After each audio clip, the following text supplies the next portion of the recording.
वसईत hit and रनची धक्कादायक घटना उघड झाली आहे। वसई पश्चिमेतील गिरीज डोंगरी परिसरात मध्यरात्री एका कारने दुचाकीस्वार महिलेला धडक देऊन कारसह चालक फरार झाला असल्याची माहिती समोर आली आहे। या घटनेत दुचाकी चालक महिला गंभीर जखमी झाली असून स्थानिक नागरिकांनी तिला कार्डिनल ग्रेसेस रुग्णालयात उपचारांसाठी दाखल केले आहे। याबाबत वसई पोलीस ठाण्यात नोंद करण्यात आली असून फरार कार चालकाचा पोलीस शोध घेत आहेत।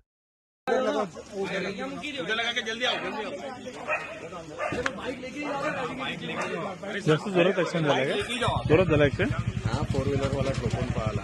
पळाला? कधी पळाला? कधीच म्हणजे 20 मिनिटं झाली असतील. अरे बापरे, जास्त लागलाय का? काय पळाला.